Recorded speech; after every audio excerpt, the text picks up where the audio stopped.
I am standing with what will be the entrance to our garage. Our garage is on the side of the house. I think we covered that in the first video. So right here will be a 3-bay garage. We're gonna do a little bit oversized doors in case if we ever wanna get a truck or something a little higher or wider someday. And right now it looks like Ryan's standing filming on the driveway. So it looks like, wow, the garage goes way down in, but they will build this up a good bit.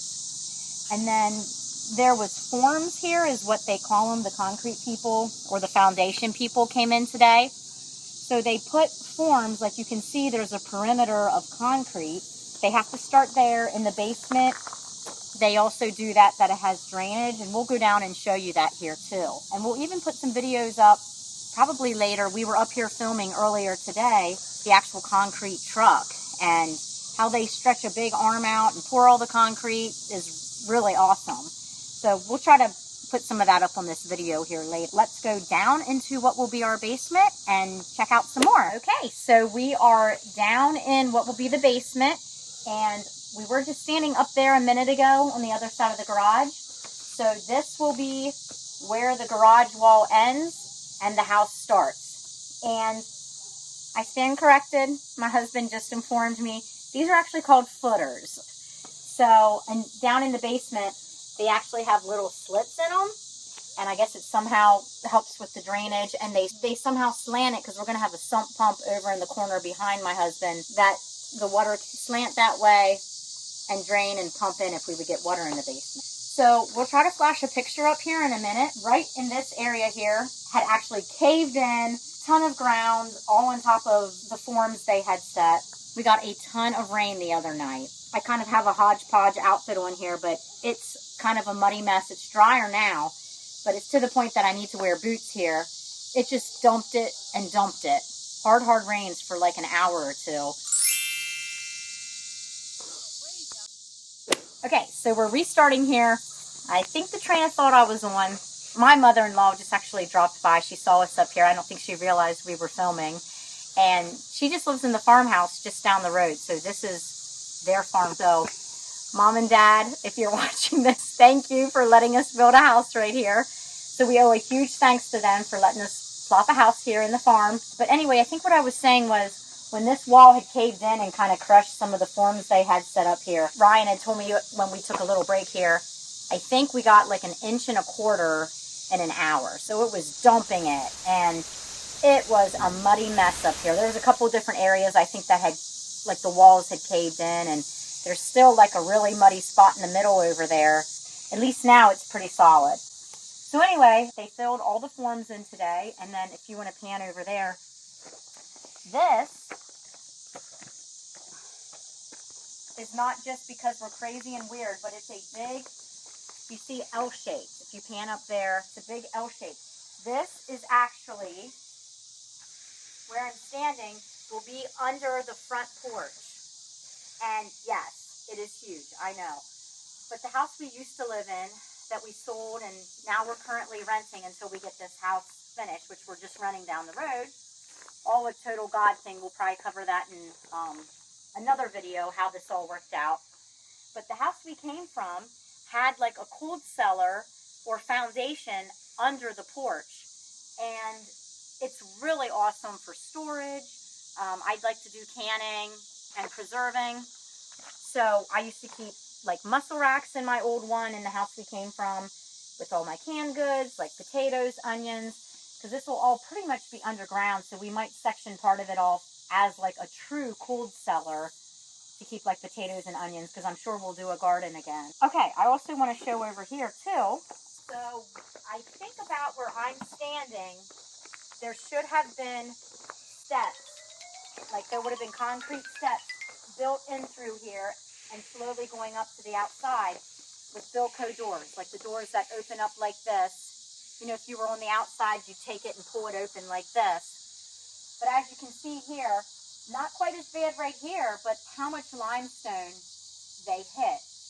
And we were like, oh my goodness, they are going to have to blast it or bring a rock crusher in or what. And we figured we really, really wanted a walkout base. Maybe God put this rock here, this huge amount of rock for a reason. maybe there is a way to do a walkout. So we'll go down to where we're going to do our walkout basement. Okay, so now we're standing on the other side of the basement, opposite of the side with the garage. So right here, if you imagine, will be, I don't know if it'll be on this side or this side, but we're going to put double doors, like French doors. And this is at ground level, and you can see how it's sloped up that way. I think they're going to make it a little steeper, kind of create a swell over there near the cornfield. Swell is like a man-made ditch to keep the water draining out towards the road and not to come down here. So if they kind of create a ditch there, the water can flow that way and not down towards the house. This is actually like a little, I don't know if you want to pan a little bit here. It's like a bump out, we call it. I think I went over this in the first video where we showed how the house was going to be laid out.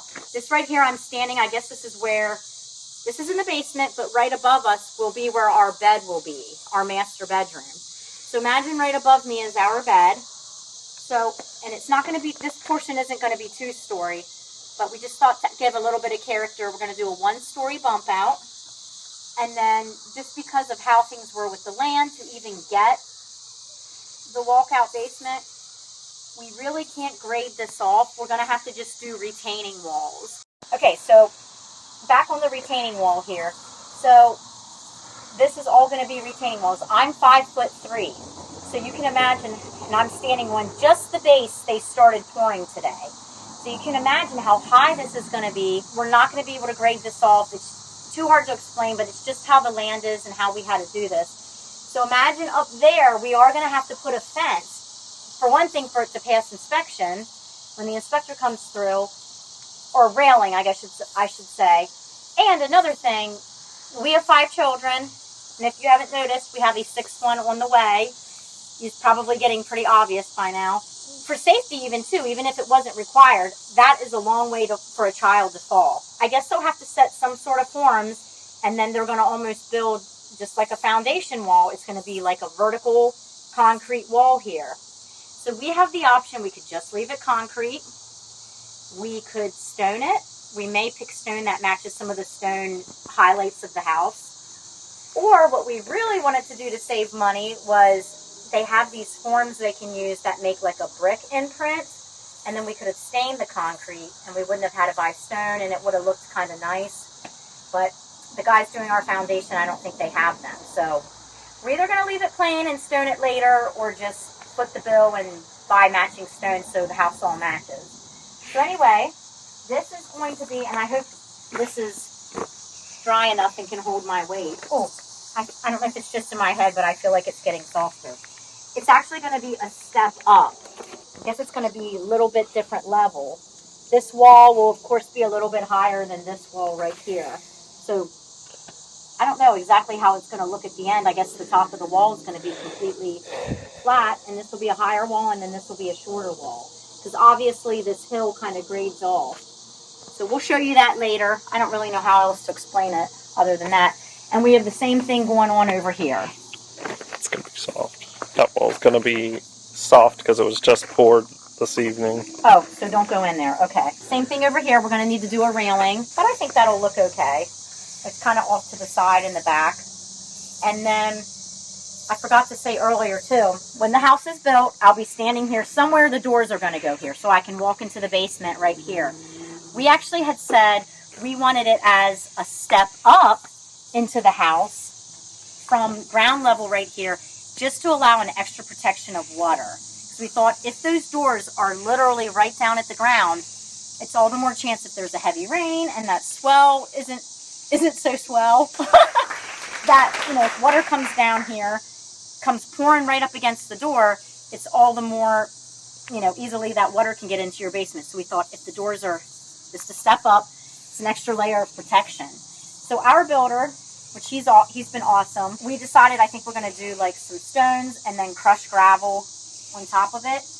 And then I think going up the hill can be grass, just to allow extra like water absorption down here. So I think it'll be nice. And they are probably going to make this a little steeper, which was disappointing just because this grade is really nice right now. It's not like super steep and obnoxious, but I think to get that swell over there, I think they need to make this deeper, but that's okay. You got to roll with the punches when you're building a house. So back on this drainage system a little bit. I'll try to explain this as best I can. Makes sense.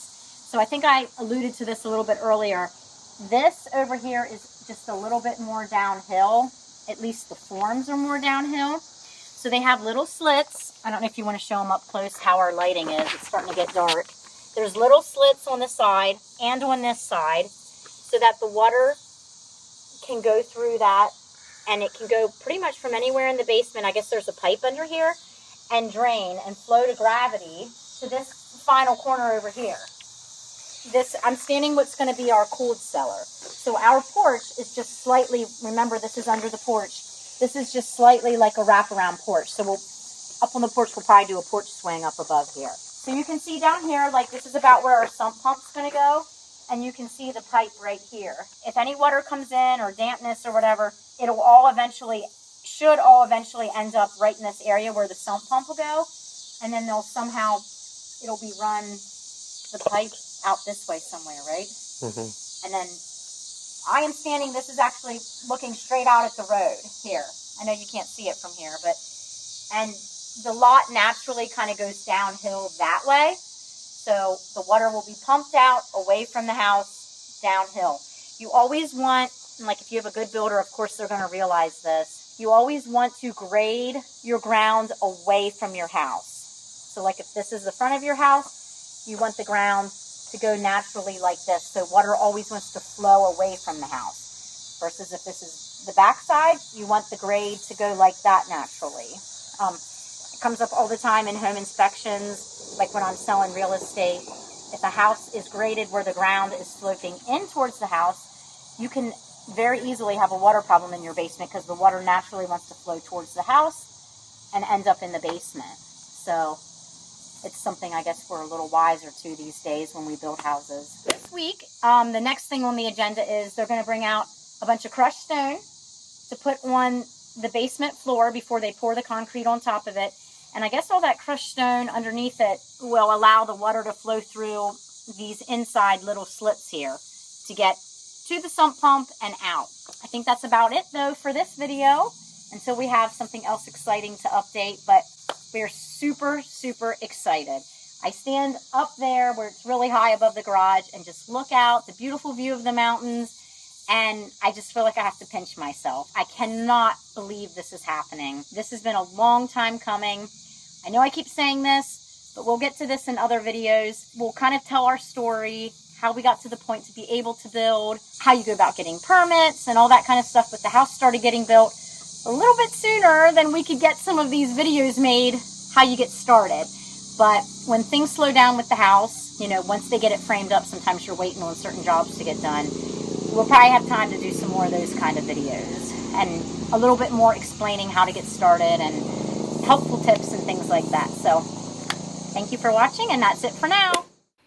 And here's a clip of them pouring the footers as promised. I think I kept calling it forms a few times in the video, but it's footers. So the forms are what they use to set for the walls of the basement. So that's coming up soon in another video, but you can see here just a little glimpse of this arm. I don't know the technical word, but the arm that they use that's connected with an elevator to the concrete truck to make it really handy for them to get everything poured. You can see them doing that in the next video, I believe it is, where we show the walls being poured. We'll get the whole entire thing, how the truck works, how they move it. It's pretty amazing. And I want to give a special thanks to my almost 13-year-old daughter. She's been doing all the editing for us. She is self-taught. She loves doing this. It saves me a ton of time.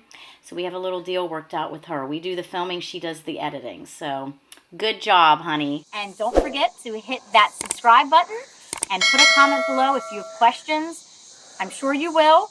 We already have things we're going to try to answer, but you might have a question that we never thought of. So comment, subscribe, like, and we'll try to keep these videos coming. Thanks so much.